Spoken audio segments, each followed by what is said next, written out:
സിനിമയെ സ്വപ്നം കണ്ട ഒരു പയ്യന്നൂർക്കാരനാണ് ഇന്നത്തെ നമ്മുടെ ഗസ്റ്റ്. വെൽക്കം അഭിരാം രാധാകൃഷ്ണൻ. എനിക്ക് ഭയങ്കര ഇഷ്ടമുള്ള ഒരു ആക്ടറാണ് കേട്ടോ. നാടകം ചെയ്യണമെന്നുണ്ടായിരുന്നു ജീവിതകാലം മുഴുവൻ. എപ്പോഴെങ്കിലും മറ്റൊരു ഉള്ളിലെ ആർട്ടിസ്റ്റിനെ കൊല്ലേണ്ടതായിട്ട് വന്നിട്ടുണ്ടോ?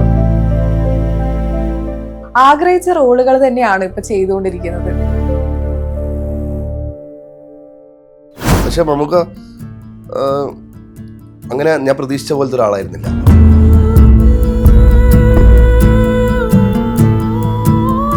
വയസ്സില്ലാത്ത സിറ്റുവേഷൻ ഒരുപാട് ടൈമിൽ ഇപ്പോഴും ഉണ്ടാവുന്നുണ്ട്. അതുകൊണ്ട് അത് അഭിനയിച്ച് ഒന്നും ചെയ്യണ്ട. അത് കറക്റ്റായിട്ട് നമുക്ക് ട്രെയിൻ യാത്രകൾ ചെയ്യുന്ന സമയത്ത് ടിക്കറ്റ് എടുക്കാൻ കാശില്ലാതെ ബുദ്ധിമുട്ടുണ്ട്.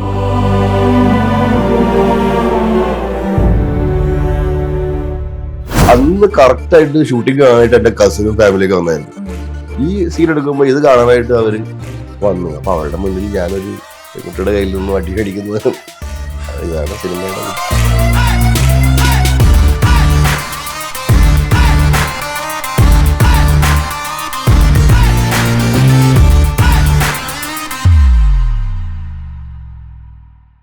നമസ്കാരം, ഞാൻ സൂര്യ സുജി. സെല്ലുലോയിഡിന്റെ പുതിയ എപ്പിസോഡിലേക്ക് എല്ലാവർക്കും സ്വാഗതം. സിനിമയെ സ്വപ്നം കണ്ട ഒരു പയ്യന്നൂർക്കാരനാണ് ഇന്നത്തെ നമ്മുടെ guest. Welcome Abhiram Radhakrishnan. Thank you. എന്തല്ല, നല്ല സുഖം. എങ്ങനെയാണ് ഈ ഒരു പയ്യന്നൂർക്കാരൻ സിനിമയിലേക്ക് എത്തിയത്? ഒരു സ്വപ്നം കണ്ട് കിടന്ന ഒരു പയ്യൻ പിന്നീട് സിനിമയിലെത്തി, ഒരുപാട് നല്ല വേഷങ്ങൾ ചെയ്തു, സിനിമയ്ക്ക് മുന്നിലും പിന്നിലും ഒരുപോലെ പ്രവർത്തിച്ചു. ആ ഒരു സ്വപ്നം കാണൽ സ്റ്റാർട്ട് ചെയ്തത് എവിടുന്നാ? അങ്ങനെ സത്യത്തിൽ സ്വപ്നം കണ്ടിട്ടില്ല എന്നുള്ളതാണ്. അങ്ങനെ ഒരു സ്വപ്നം ആയിട്ടുണ്ടായിരുന്നില്ല. കാരണം വേറെ പല സ്വപ്നങ്ങളായിരുന്നു എനിക്ക്. സ്കൂളിൽ പഠിക്കുന്ന കാലഘട്ടത്തിലൊക്കെ എനിക്ക് ഒരു പൊതുപ്രവർത്തകനാവണമെന്നായിരുന്നു ആഗ്രഹം. അതാണ് മുണ്ട് ഷർട്ടൊക്കെ ഇട്ടിട്ട്. അല്ല, എല്ലാവർക്കും മുണ്ട് ഷർട്ട് ഇടാലോ മലയാളികൾക്ക്, പൊതുപ്രവർത്തകനാവുന്നത്. പക്ഷെ രാഷ്ട്രീയ പ്രവർത്തകനാവണം എന്നുള്ളൊരു ആഗ്രഹം ഉണ്ടായിരുന്നു. രാഷ്ട്രീയ ലുക്കൊക്കെ ഉണ്ട്. അതായിരുന്നു എൻ്റെ ആഗ്രഹം ആദ്യകാലത്ത്. പിന്നെ 10th ഒക്കെ ആയപ്പോഴേക്കും നമ്മൾ മാധ്യമ മേഖലയിൽ, അതായത് ജേർണലിസം പഠിക്കണമെന്ന് ആഗ്രഹം ഉണ്ടായി. പിന്നെ 12th കഴിഞ്ഞപ്പോഴേക്കും നാടകവുമായിട്ട് ബന്ധപ്പെട്ട് എന്തെങ്കിലും ചെയ്യണം, അങ്ങനെ ഒരുപാട് ആഗ്രഹങ്ങളും സ്വപ്നങ്ങളൊക്കെ ഉണ്ടായിരുന്നു. പിന്നെ കോളേജ് വിദ്യാഭ്യാസം ബറോഡയിൽ ഈ പറഞ്ഞ പോലെ ഫൈൻ ആർട്സ് കോളേജിലായിരുന്നു. അപ്പോൾ അതുകൊണ്ട് തന്നെ കലയും കലാകാരന്മാരും ഒക്കെ ആയിട്ടുള്ള ഒരു ഇൻട്രാക്ഷൻ്റെ കൂടെ അതുവഴി സിനിമയിലേക്കുള്ള, അതും ഇത്തരത്തിൽ നമ്മൾ ഇന്നിപ്പോൾ കാണുന്ന തരത്തിലുള്ള, അല്ലെങ്കിൽ മലയാള സിനിമ എന്നുള്ളതൊന്നും ഒരിക്കലും നമ്മൾ ചിന്തിച്ചിട്ട് പോലില്ല. മാസ് മീഡിയയിൽ എന്തെങ്കിലും ചെയ്യണമെന്നായിരുന്നു ആഗ്രഹം. അങ്ങനെ ഇരിക്കുമ്പോഴാണ് ഞാൻ ഇവിടെ തൃപ്പൂണിത്തുറ RLV കോളേജിൽ അധ്യാപകനായിട്ട് ജോലി ചെയ്യുന്നത്. ആ സമയത്ത് സിദ്ധാർത്ഥ ഭരതനായിട്ട് പരിചയപ്പെടുന്നത്. അപ്പോൾ അങ്ങനെ അദ്ദേഹമായിട്ടിരുന്ന് 2-3 കഥകളൊക്കെ, അദ്ദേഹത്തിൻ്റെ കഥകൾ കേട്ടു, അദ്ദേഹത്തിൻ്റെ സിനിമ കണ്ടു. അങ്ങനെ എനിക്ക് അതിനോട് ഒരു താല്പര്യം തോന്നി. അത് അദ്ദേഹത്തിനോടുള്ള താല്പര്യം കൂടിയാണ്. അങ്ങനെ അദ്ദേഹത്തിൻ്റെ കൂടെ ജോലി ചെയ്യാൻ വേണ്ടി തുടങ്ങി. അങ്ങനെയാണ് സിനിമയിലെത്തുന്നത്. എന്താണ് അപ്പോൾ സിദ്ധാർത്ഥ ഭരതനെ ഇഷ്ടപ്പെടാൻ എന്താ കാരണം? അദ്ദേഹം നമ്മുടെ ഒരു ബ്രദറാണ്, ബിഗ് ബ്രദറാണ്. അത്തരത്തിലുള്ള ഒരു വൈബാണ് അദ്ദേഹം നമുക്ക് എപ്പോഴും തന്നിരിക്കുന്നത്. പിന്നെ ഒരുപാട് സിനിമകൾ, ഞാൻ കാണാത്ത ഒരുപാട് സിനിമകൾ, വായിക്കാത്ത ഒരുപാട് പുസ്തകങ്ങൾ, കേൾക്കാത്ത ഒരുപാട് പാട്ടുകൾ, ഇതൊക്കെ അദ്ദേഹത്തിന് നമുക്ക് കിട്ടി. അതൊരു എൻ്റെ കോളേജ് വിദ്യാഭ്യാസം കഴിഞ്ഞാൽ മറ്റൊരു ടീച്ചർ എന്ന് വേണമെങ്കിൽ സിദ്ധുബായിനെ അങ്ങനെ പറയാം. കാരണം ഒരുപാട് ഓപ്പണിങ്സ് തന്നു, ഗേറ്റ് ഓപ്പൺ ചെയ്ത് തന്നു സിനിമയുമായി ബന്ധപ്പെട്ടിട്ട്. അപ്പോൾ ഇനീഷ്യലി എൻ്റെ ജോലി എന്ന് പറഞ്ഞാൽ അദ്ദേഹമായിട്ട് ഇരുന്ന് റൈറ്റിംഗ് ആയിരുന്നു. അപ്പോൾ അദ്ദേഹത്തിൻ്റെ ഒരുപാട് ഐഡിയകളുണ്ട്. അത് ഇങ്ങനെ കഥയാക്കാനും തിരക്കഥയാക്കാനുള്ള ശ്രമം. കാരണം എനിക്കിതിനെക്കുറിച്ച് ഒന്നും അറിയാൻ പാടില്ലായിരുന്നു ആ സമയത്ത്. പക്ഷെ അദ്ദേഹം പറഞ്ഞു തന്നതിനനുസരിച്ചിട്ട് എഴുത്തും കുത്തൊക്കെ തുടങ്ങി. അങ്ങനെ ഒരു 2 വർഷത്തോളം നമ്മൾ പ്രൊജക്റ്റുകൾ എഴുതി. പക്ഷെ ഒന്നും വർക്കൗട്ടായില്ല. അങ്ങനെയാണ് ചന്ദ്രേട്ടൻ എവിടെയാണെന്ന് പറഞ്ഞ സിനിമയുടെ സ്ക്രിപ്റ്റ് സിദ്ധുബായിയുടെ വരുന്നത്. അപ്പോൾ സിദ്ധുബായി പറഞ്ഞു, നീ ഒരു കാര്യം ചെയ്യ്, അസിസ്റ്റൻ്റ് ആയിട്ട് എൻ്റെ കൂടെ വർക്ക് ചെയ്താൽ നെക്സ്റ്റ് ഒരു സ്ക്രിപ്റ്റ് എഴുതാൻ വേണ്ടിയിട്ട് അങ്ങനെയാണ് തുടങ്ങും. ഇപ്പോൾ നേരത്തെ പറഞ്ഞില്ലേ ഒരുപാട് സ്വപ്നങ്ങൾ ഉണ്ടായിരുന്നു. ഇപ്പോൾ സിനിമാ നടനായിട്ട് എല്ലാവർക്കും അറിയാം, അഭിരാം രാധാകൃഷ്ണൻ എല്ലാവർക്കും അറിയാം. ചിലവർ മറ്റേതാ എവിടെയോ കണ്ടിട്ടുണ്ടല്ലോ എന്നുള്ള സാധനം. അപ്പോ ഇപ്പൊ എങ്ങനെയാണ്? ഹാപ്പി ആണോ, പ്രൗഡ് ആണോ, സന്തോഷാണോ, പീസാണോ? അങ്ങനെ സന്തോഷം ഉറപ്പായിട്ടും. കാരണം പല സിനിമകളുടെ വിജയങ്ങളൊക്കെ ആഘോഷിക്കപ്പെടുമ്പോൾ സന്തോഷം വരും. ആൾക്കാർ തിരിച്ചറിയുമ്പോഴൊക്കെ സന്തോഷമുണ്ട്. പക്ഷെ അതൊന്നും ഒരിക്കലും ഒരു അൾട്ടിമേറ്റ് ആയിട്ടുള്ള വിക്ടറി അല്ലല്ലോ. നമ്മൾ ഇനിയും ഒരുപാട് എയിം ചെയ്യുന്നുണ്ട്. സിനിമയിൽ തന്നെ ഒരുപാട് കാര്യങ്ങൾ ചെയ്യണമെന്നുള്ള ആഗ്രഹമുണ്ട്. അപ്പോൾ ഒരിക്കലും അവസാനിക്കാത്ത പരിശ്രമമാണ് എന്നാണ് ഞാൻ വിശ്വസിക്കുന്നത്. ഈ സിനിമയുടെ പിന്നിൽ പ്രവർത്തിച്ചപ്പോ ആക്ടർ ആവും എന്ന് വിചാരിച്ചിട്ടുണ്ടായിരുന്നു, അല്ലെങ്കിൽ ഇപ്പോ ഇന്ന് കാണുന്ന ഒരാളാവും, അല്ലെങ്കിൽ ഇത്രത്തോളം ആക്ട് ചെയ്യാൻ പറ്റുന്നൊക്കെ വിചാരിച്ചിട്ടുണ്ടായിരുന്നോ? ഇല്ല ഇല്ല ഇല്ല. ഇല്ല. നാടകം ചെയ്യുന്നുണ്ടായിരുന്നു, ഉം. ചെയ്യണമെന്നുണ്ടായിരുന്നു ജീവിതകാലം മുഴുവൻ. ഉം. ഒരുപാട് ഇഷ്ടമായിരുന്നു ഉം. നാടകം ചെയ്യാൻ, നാടകത്തിൽ അഭിനയിക്കാൻ, നാടകമായിട്ട് ബന്ധപ്പെട്ട് പ്രവർത്തിക്കാൻ. അപ്പോൾ അത് എൻ്റെ ഒരു ആഗ്രഹമായിരുന്നു, നല്ലൊരു ആക്ടർ ആവണം എന്നുള്ളത്. പക്ഷേ സിനിമയിൽ ഇങ്ങനെ ഒരു ആക്ടർ ആവണം എന്നുള്ളതായിരുന്നില്ല. പക്ഷെ അഭിനയിക്കുക എന്നുള്ളൊരു ഒരു ഒരു ഒരു കലയുണ്ടല്ലോ, അത് നമുക്ക് അന്യമായ ഒരു കലയല്ലെന്ന് തോന്നി. അപ്പം അതിന് വേണ്ടിയുള്ള പരിശ്രമങ്ങളാണ് ഇപ്പം നടത്തുന്നത്. സിനിമ അഭിനയം എന്ന് പറഞ്ഞാൽ നമുക്ക് ആ കഥാപാത്രങ്ങൾ നമുക്ക് സൂട്ടാവുന്നത് കൊണ്ടാണ്, എന്തോ ഭാഗ്യത്തിന് ഇതുവരെയുള്ളത് നമുക്ക് ചെയ്തതൊക്കെ നന്നാവുന്നതെന്ന് വെച്ചാൽ അത് എനിക്ക് സൂട്ടാവുന്ന ക്യാരക്ടേഴ്സ് ആയതുകൊണ്ട്. അതല്ലാതെ ചാലഞ്ചിങ് ആയിട്ടുള്ള സംഭവങ്ങളൊക്കെ വരുമ്പോഴേക്കും യഥാർത്ഥത്തിൽ എന്താണ് നമ്മുടെ അഭിനയ പാഠം എന്നുള്ളത് ജനങ്ങൾക്ക് മനസ്സിലാവും. അപ്പോൾ അവർ വിലയിരുത്തും.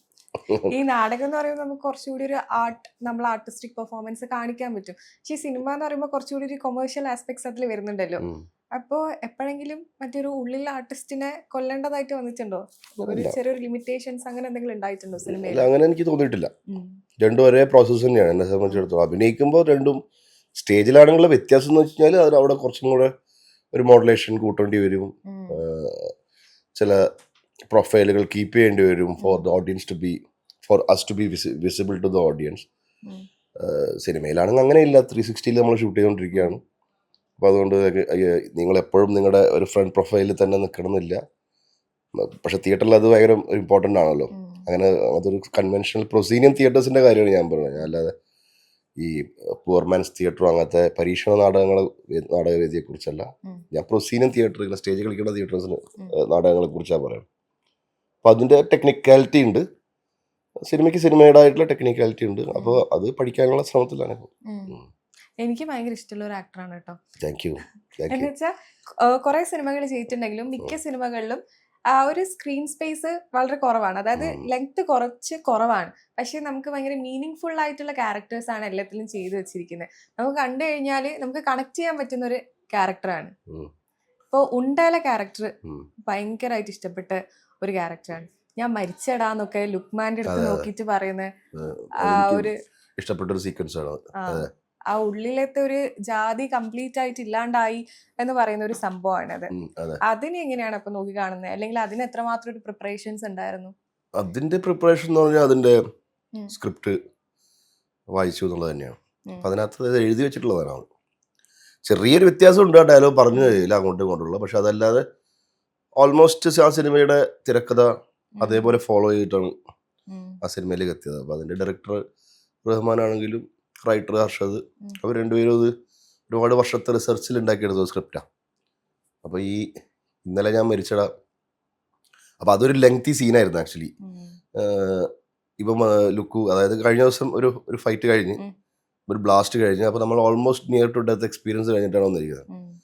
അപ്പോൾ രാവിലെ ഇലക്ഷൻ ഡ്യൂട്ടിയുടെ അന്ന് രാവിലെ അവൻ എൻ്റെ അടുത്ത് വന്നിട്ട് ഇന്നലെ അങ്ങനെ പറ്റിപ്പോയി സാറേ അത് ഇത്. അപ്പം ഞാൻ പറഞ്ഞു അല്ലടാ പോട്ടെ, എൻ്റെ കാര്യങ്ങളൊക്കെ എനിക്കൊക്കെ മനസ്സിലായി. ഇങ്ങനത്തെ ഒരു സീക്വൻസ് ആണത്.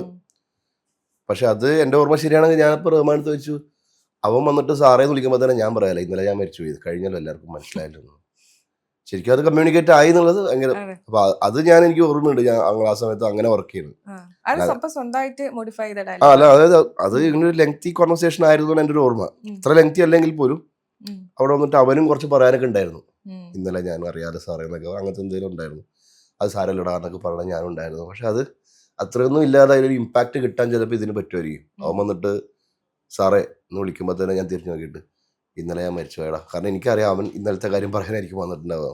അപ്പോൾ ആ ഒരു ഭയങ്കര ഇമോഷണൽ ആയിരുന്നു ഞാൻ ആ സമയത്ത് പെർഫോം ചെയ്യുന്ന സമയത്ത്. എനിക്കത് ഉൾക്കൊള്ളാൻ പറ്റുമായിരുന്നു. ലൈക്ക് അതെങ്ങനെ എൻ്റെ ഒരു വലിയൊരു ജീവിത ചരിത്രത്തിൽ നിന്ന് പെട്ടെന്നൊരു പുതിയ ചാപ്റ്റർ ഓണാവുന്ന ഇതാണല്ലോ അത്. എനിക്കത് ഫീൽ ചെയ്യാൻ പറ്റിയായിരുന്നു. ആ ഒരു റിയലൈസേഷൻ ആയിരുന്നു. അപ്പോൾ ലൈഫിൽ കിട്ടിയ ഏറ്റവും വലിയൊരു റിയലൈസേഷൻ എന്തായിരിക്കും ഇത്രയും വർഷത്തെ ഒരു ജീവിതത്തിൽ? ലൈഫിൽ റിയലൈസേഷൻസ് ഉണ്ടായിക്കൊണ്ടിരിക്കല്ലേ, അങ്ങനെ ഇന്നതൊന്നുമില്ല. ഒരുപാട് റിയലൈസേഷൻസ് ഉണ്ടായിട്ടുണ്ട്, ഇപ്പോഴും ഉണ്ടാവുന്നുണ്ട്. എന്നാലും അങ്ങനെ സ്പെസിഫിക് ആയിട്ട് എനിക്ക് പറയാൻ ഒന്നും ഓർമ്മ വരുന്നില്ല.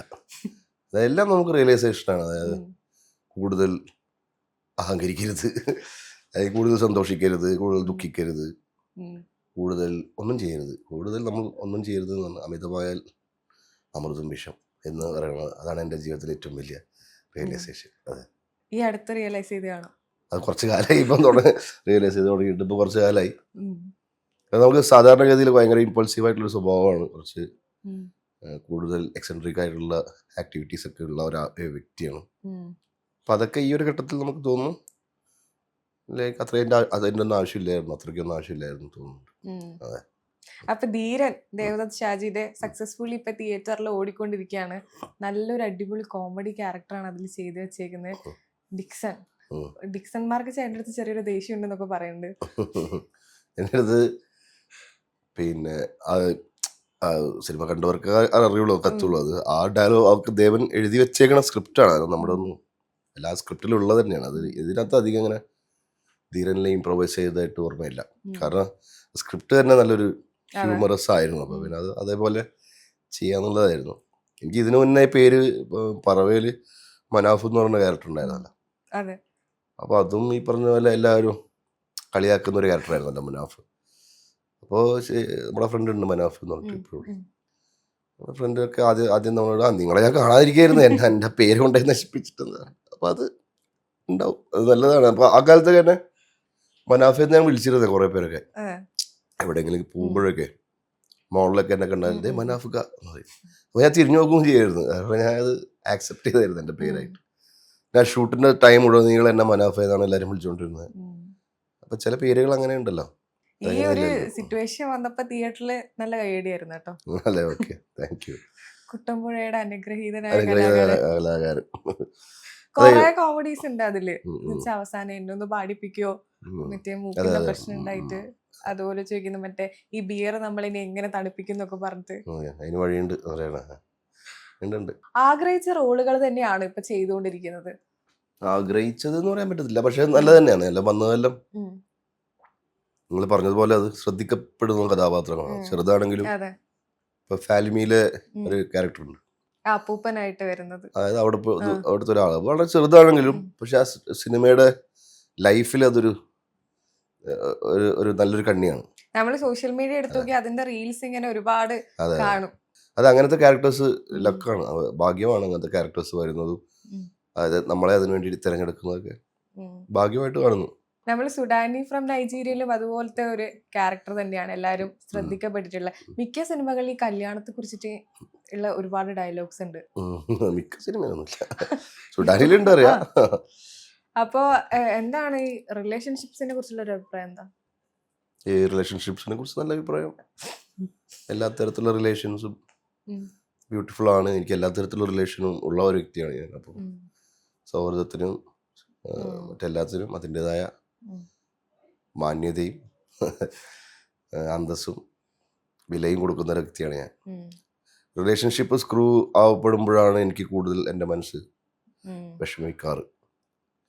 അത് ആരുടെയായിട്ടുള്ളതാണെങ്കിലും, ഫാമിലി ആണെങ്കിലും അതല്ലാതെ ആണെങ്കിലും, ഒരാളെ എന്നെ വെറുക്കുന്നു എന്ന് പറയുന്നത് എനിക്ക് സഹിക്കാൻ പറ്റാത്തൊരു കേസാണ്. അതെനിക്കത് ഓവർകം ചെയ്യാൻ പറ്റത്തില്ല. ചിലവർക്കാണെങ്കിൽ ഓക്കെയാണ്, ഇപ്പം നിങ്ങൾക്കൊരു ശത്രു ഉണ്ട്, അയാൾ നിന്നെ നോക്കിയിട്ടുണ്ടെന്ന് പറയുമ്പോൾ വരട്ടെ നോക്കാം കാണാമെന്നല്ലേ വിചാരിക്കുക. പക്ഷെ എനിക്കതിന് നേരെ മറിച്ച് അയ്യോ അതെന്തുകൊണ്ട് തന്നെ എന്താണ് എൻ്റെ ഭാഗത്തുണ്ടായ തെറ്റ്. അപ്പോൾ എനിക്ക് ഈ റിലേഷൻഷിപ്സ് എപ്പോഴും ഇൻടാക്റ്റ് ആയിട്ട് ഇരിക്കണം എന്ന് വിശ്വസിക്കുന്ന ഒരാളാണ് ഞാൻ. ഇമോഷണൽ ആണ് അപ്പോൾ ഈ കാര്യങ്ങളിൽ വളരെ ഇമോഷണലാണ്. ആൾക്കാരായിട്ടുള്ള ബന്ധങ്ങളിൽ ഞാൻ വളരെ ഇമോഷണലാണ്. സൗഹൃദത്തിലായാലും I make sure that everyone is happy around me. നേരത്തെ പറഞ്ഞു സിദ്ധാർത്ഥ് ഭരതനാണ് നമ്മള് ചന്ദ്രേട്ടൻ എവിടെയാ എന്ന് പറഞ്ഞ സിനിമയിൽ കൂടെ മലയാള സിനിമയിലേക്ക് കൊണ്ടുവന്നത്. ഇപ്പൊ ധീരനില് സിദ്ധാർത്ഥ് ഭരതന്റെ കൂടെ അഭിനയിച്ചു. എങ്ങനെ ഉണ്ടായിരുന്നു ആശാന്റെ കൂടെ അഭിനയിച്ചപ്പോൾ? അടിപൊളി അനുഭവം. ധീരനിൽ പക്ഷെ നമുക്ക് കോമ്പിനേഷൻ ഉണ്ടായിരുന്നില്ല. പക്ഷെ അതില് സിദ്ധാർത്ഥ് ഭരതൻ ഭയങ്കര വൈബാട്ടോ. അതാണ്. അപ്പൊ ഞാനൊന്ന് പറയും ചെയ്തത്, ഇപ്പം സൂക്ഷ്മദർശിനി എന്ന് പറഞ്ഞ സിനിമ, അപ്പൊ അതിനകത്ത് സിദ്ധുബായി ഉണ്ട്, ഞാനും വേഷം ചെയ്തിട്ടുണ്ട്. അപ്പൊ കുറച്ച് സിനിമകളിൽ ഇപ്പം നമ്മൾ രണ്ടുപേരും ഉണ്ട്. അത് ഞാൻ സിദ്ധുബായി അടുത്ത് പറയായിരുന്നു ഇങ്ങനെ, അതായിരുന്നു കൗതുകകരമായ കാര്യമാണ്. പിന്നെ അത് കഴിഞ്ഞപ്പോൾ കറക്കം എന്ന് പറഞ്ഞ സിനിമ ചെയ്ത് ശ്രീനാഥ് ബാസി നായകനായിട്ട്, അതിനകത്ത് സിദ്ധുബായി ഉണ്ട്. അപ്പോൾ ഞാൻ അതിനകത്ത് കോമ്പിനേഷൻ ഉണ്ട്. അപ്പോൾ അതാണ് ഞാൻ ആദ്യമായിട്ട് സിദ്ധുബായിട്ട് ഒരുമിച്ച് കോമ്പിനേഷനിൽ അഭിനയിക്കുന്ന സിനിമ. അപ്പോൾ പിന്നെ അങ്ങനെ ആശാൻ ശിഷ്യൻ ബന്ധമല്ല നമ്മളത്, ഒരു സൗഹൃദമാണത്. പക്ഷേ സിദ്ധുബായിന്റെ കൂടെ ഉണ്ടാകുമ്പോൾ നമുക്കൊരു പ്രത്യേക തരത്തിലുള്ള ഒരു സന്തോഷമൊക്കെ ഉണ്ട്. ഈ സിനിമയിലെ ഏറ്റവും നല്ല സുഹൃത്തുക്കൾ ആരാണ്? എല്ലാവരും നല്ല സുഹൃത്തുക്കളാണ്. പേര് പറഞ്ഞ ആൾക്കാർ മിസ്സായി പോകും, അത് അത്രയും എല്ലാവരും. അതായത് നമുക്കൊരു എന്തെങ്കിലും ഒരു സംഭവം നമുക്ക് സംഭവിച്ചാൽ എത്തിപ്പെടാം, അവിടെ എല്ലാവരും എത്തും എന്നുള്ളത് തന്നെയാണ് എൻ്റെ വിശ്വാസം. ഞാനും അങ്ങനെ മറ്റുള്ളവരുടെ ജീവിതത്തിൽ ട്രാക്ക് വെക്കുന്നതാണ്, എല്ലാവരെ കുറിച്ചും അന്വേഷിക്കാനും എന്താണ് പരിപാടികൾ അപ്ഡേറ്റ് ചെയ്തുകൊണ്ടിരിക്കുന്ന ഒരാളാണ്. അങ്ങനെ ക്ലോസ് ഫ്രണ്ട് ഡിസ്റ്റന്റ് ഫ്രണ്ട് അങ്ങനെയില്ല, എനിക്ക് എല്ലാവരും ഒരേപോലെ സുഹൃത്തുക്കളാണ്. ഇപ്പോ മമ്മൂക്കന്റെ കൂടെ അഭിനയിച്ച ആ ഒരു എക്സ്പീരിയൻസ് എങ്ങനെയുണ്ടായിരുന്നു? ഇപ്പൊ മലയാളികൾ ഏറ്റവും കൂടുതൽ നമ്മൾ സോഷ്യൽ മീഡിയയിലായാലും കാണുന്നത് ഭയങ്കരമായിട്ട് മമ്മൂക്കനെ മിസ് ചെയ്യുന്നുണ്ട് എല്ലാ ആളുകളും. അപ്പോ ആ ഒരു ഓർമ്മകൾ എങ്ങനെയായിരുന്നു, ആ ഒരു എക്സ്പീരിയൻസ്? മമ്മൂക്കനെ ഫസ്റ്റ് കാണുമ്പോൾ തന്നെയുള്ള ഒരു തന്നെ അത് എന്താ പറയാ. പക്ഷെ മമ്മൂക്ക അങ്ങനെ ഞാൻ പ്രതീക്ഷിച്ച പോലത്തെ ഒരാളായിരുന്നില്ല. എന്തായിരുന്നു പ്രതീക്ഷിച്ചത്? ഞാൻ പ്രതീക്ഷിച്ചത് വളരെ സീരിയസ് ആയിട്ടുള്ള, റിസർവ്ഡ് ആയിട്ടുള്ള, അല്ലെങ്കിൽ കുറച്ച് മാറിയിരിക്കുന്ന, നമ്മൾ ഒരു പേടിപ്പെടുത്തുന്ന ഒരു വ്യക്തിയായിരിക്കും എന്നാണ് ഞാൻ വിചാരിച്ചിരുന്നത്. പക്ഷെ ഒട്ടും അങ്ങനത്തെ വ്യക്തിയല്ല. അതെന്നെ സംബന്ധിച്ചത് ഭയങ്കര അത്ഭുതമായിരുന്നു. നേരെ ഓപ്പോസിറ്റ്, കൂളെന്ന് പറഞ്ഞാൽ നമ്മളെക്കാളും കൂടും. അത് വെരി ജോളി പേഴ്സൺ, വെരി തമാശകൾ പറയുന്ന, ചിരിക്കുന്ന, ആൾക്കാരെ കെയർ ചെയ്യുന്ന, ഭയങ്കരമായിട്ട് കെയർ ചെയ്യുന്ന അങ്ങനത്തെ ഒരാൾ. പിന്നെ എല്ലാത്തിനെ കുറിച്ചും എല്ലാ സൂര്യന് താഴെയുള്ള എല്ലാ വിഷയങ്ങളെ കുറിച്ചുള്ള അറിവ്, updation. Main off course cinema university, സിനിമയുടെ ഒരു യൂണിവേഴ്സിറ്റി. ഇത് ആക്ടേഴ്സിനെ കുറിച്ചാണെങ്കിലും ഡയറക്ടേഴ്സിനെ കുറിച്ചാണെങ്കിലും ടെക്നിക്കൽ സൈഡിലുള്ള ആൾക്കാരെ കുറിച്ചുള്ള അറിവ്, അത് അധികം പേരിൽ ഉണ്ടാവാൻ സാധ്യത വളരെ കുറവാണ്. ഐ തിങ്ക് മമ്മൂക്കായുടെ ഒരു സ്പെഷ്യാലിറ്റി ആയിട്ട് അത് വേണമെങ്കിൽ കാണേണ്ടി വരും. ഇറ്റ്സ് എ ലൈബ്രറി എന്ന് പറയാം, ഒരു ഡാറ്റാ ബാങ്ക് എന്ന് പറയാം, എന്ത് വേണമെങ്കിൽ പറയാം. അവിടെ എല്ലാം ഉണ്ട്. അതായിരുന്നു അനുഭവം. ഷെയർ ചെയ്തു, 10-40 ദിവസം ഒരുമിച്ചുണ്ടായിരുന്നു. അപ്പോൾ അദ്ദേഹത്തിൻ്റെ ഒരുപാട് അറിവുകൾ നമുക്ക് ഷെയർ ചെയ്തു, ഒരുമിച്ച് അഭിനയിച്ചു, ചീട്ട് കളിച്ചു, അങ്ങനെ പലതും ചെയ്തു. ഈ ധീരനില് നമ്മള് റിലേഷൻഷിപ്സിനെ ഒരുപാട് സിനിമകളില് വേറെ വേറെ രീതിയിൽ ഡിഫൈൻ ചെയ്യുന്നുണ്ട്.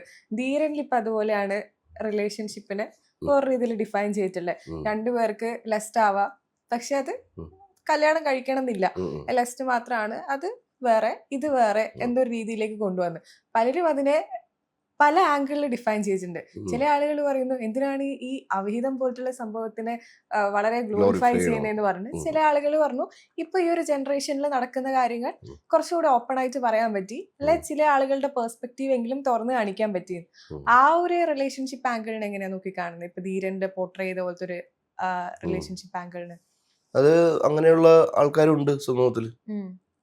അത് തന്നെയാണ് ആ സിനിമയിൽ അവർ കാണിച്ചത്. അപ്പൊ അതുകൊണ്ട് തന്നെ അത് ഒരു തെറ്റായ ഒരു ഇതല്ലല്ലോ, റോങ് മെസ്സേജ്. ബിക്കോസ് അതും പ്രാക്ടീസ് ചെയ്യുന്നുണ്ട് ആൾക്കാർ. ഈ മമ്മൂക്കാന്റെ ഇന്ദ്രപ്രസ്ഥത്തിലല്ലേ പാട്ട്, ബാഗി ജീൻസും കോട്ടും അതിനകത്ത് ഇന്ദ്രപ്രസ്ഥമാണ് സൈന്യമാണ്.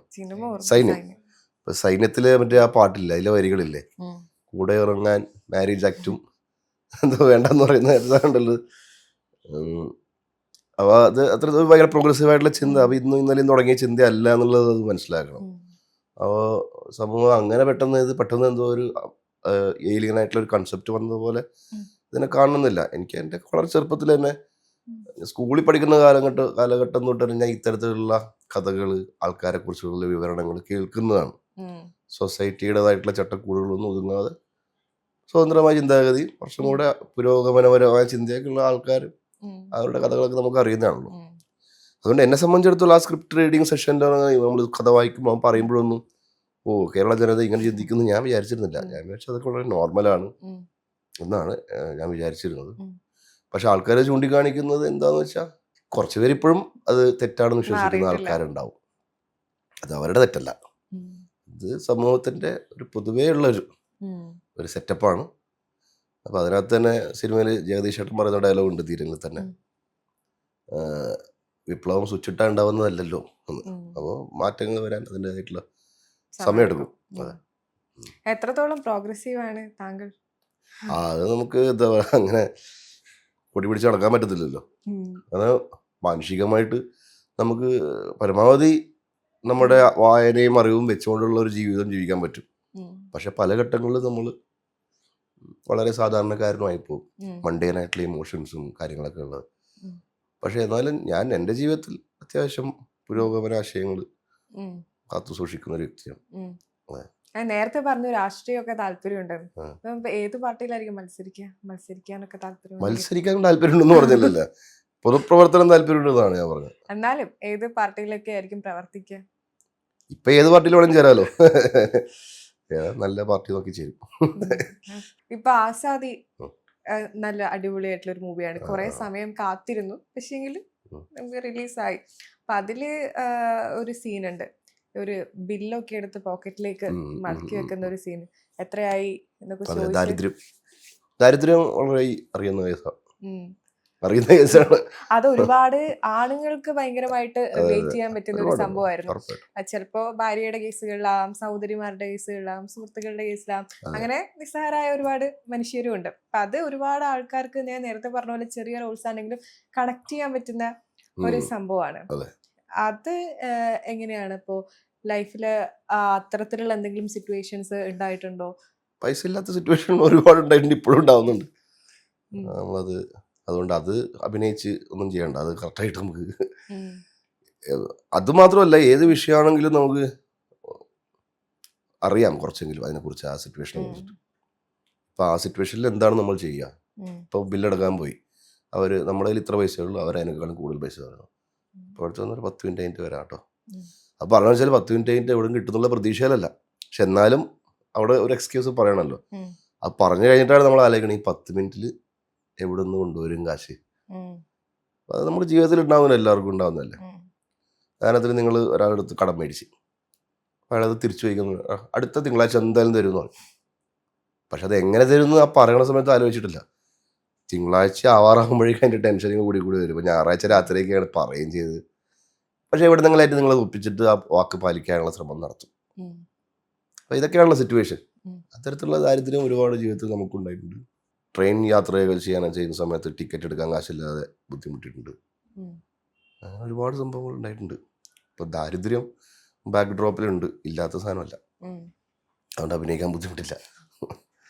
അത് ഭയങ്കരമായിട്ടുള്ള ഒരു അഭിനയമായിരുന്നു. എന്നുവെച്ചാൽ ആ ബില്ലൊക്കെ എടുത്ത് പോക്കറ്റിൽ മടക്കി വെച്ച് കുറെ കമന്റ്സ് ഉണ്ടായിരുന്നു. ഇനിയിപ്പോ പ്രതീക്ഷയില്ല എന്ന് വിചാരിച്ചിട്ടായിരിക്കും ചിലപ്പോ അങ്ങനത്തെ ഒരു അങ്ങനെയൊക്കെ അവർ പറഞ്ഞായിരുന്നു. ജോ, അതിന്റെ ഡയറക്ടർ ജോ, അതിന്റെ റൈറ്റർ സാഗറൊക്കെ അതിനെ കുറിച്ചിട്ട്, ആ സിറ്റുവേഷനെ കുറിച്ച്, അവരുടെ ജീവിതത്തിൽ സംഭവിച്ച കാര്യമാണ്, സാഗറിന്റെ ജീവിതത്തിലേക്ക് സംഭവിച്ച സംഭവമാണെന്നാണ് പറഞ്ഞത്. എൻ്റെ ജീവിതത്തിൽ അങ്ങനെ സംഭവിച്ചിട്ടില്ല.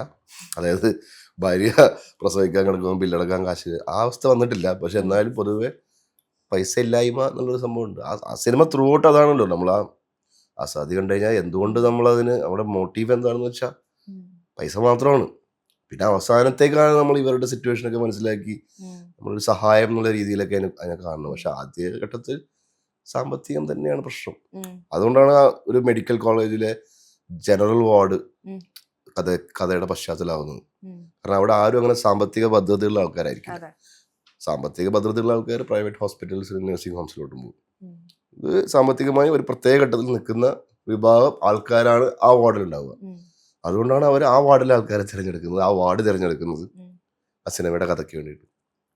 അപ്പോൾ അതങ്ങനെയാണ്, അതിന്റെ ഷെയ്ഡ് അങ്ങനെയാണെന്ന് നമുക്ക് പോകുമ്പോഴേ അറിയാം. ദാരിദ്ര്യമാണ് അതിന്റെ ഷെയ്ഡ് എന്ന് അറിയാം. ഈ ഒരുപാട് ഫീൽ ഗുഡ് സിനിമകളുടെ ഭാഗമായിട്ടുണ്ടല്ലോ, എങ്ങനെയാണ് ഇങ്ങനെ ഫീൽ ഗുഡ് നോക്കി സ്ക്രിപ്റ്റ് തിരഞ്ഞെടുക്കുന്നത്? സ്ക്രിപ്റ്റ് ഒന്നും തിരഞ്ഞെടുക്കുന്നതല്ല. എങ്ങനെയാണ് ഒരു സ്ക്രിപ്റ്റ് സെലക്ഷൻ എങ്ങനെയാ ചെയ്യാറ്? സെലക്ഷൻ അല്ല, കണക്ഷൻ കൊണ്ട് ചെയ്യുന്നതാണോ അല്ലെങ്കിൽ സുഹൃത്തുക്കളല്ല, നമ്മള് പ്രൊഡക്ഷൻ കൺട്രോളേഴ്സ് ആണ് മിക്കവാറും വിളിക്കുന്നത്, അല്ലെങ്കിൽ ഡയറക്ടേഴ്സ് വിളിക്കും, റൈറ്റേഴ്സ് വിളിക്കും. അവര് എനിക്ക് വരുന്ന സിനിമകളൊക്കെ ചെയ്യുന്ന നിലപാടാണ് ഇപ്പോൾ ഉള്ളത്. അല്ലാണ്ട് ഇങ്ങനെ സെലക്ട് ചെയ്ത് ഇല്ല, ഇതുവരെ അങ്ങനത്തെ ഒരു അവസരം ഉണ്ടായിട്ടില്ല. സെലക്ട് ചെയ്യാന്ന് പറഞ്ഞാൽ റിജക്ട് ചെയ്യാനുള്ള ഒരു അവസരം ഉണ്ടായിട്ടില്ല, റിജക്ട് ചെയ്തിട്ടില്ല. എല്ലാം ഓക്കെയാണ്. എല്ലാം ഓക്കെയാണെന്ന് വെച്ചാൽ നമുക്ക് സിനിമ തൊഴിലാണ്, അതുകൊണ്ട് തന്നെ സിനിമ ചെയ്യണം. പിന്നെ ഭയങ്കര ഒരു ഡയറക്ടർ അത്രയും കാലം, റൈറ്ററും അത്രയും കാലം അധ്വാനിച്ചുണ്ടാക്കിയ ഒരു സ്ക്രിപ്റ്റ് എൻ്റെ അടുത്ത് വന്നിട്ട് എനിക്കത് വർക്കല്ല എന്ന് പറയാനുള്ള ഭയങ്കരമായിട്ടുള്ള മടിയിരിക്കുന്നുണ്ട്. അപ്പം അതുകൊണ്ട് വർക്കല്ല എന്നല്ല ഞാൻ പറയും, ഇങ്ങനെയൊക്കെ ആണെങ്കിൽ അതിൻ്റെ ഒരു പരിപാടി രസമായിരിക്കും.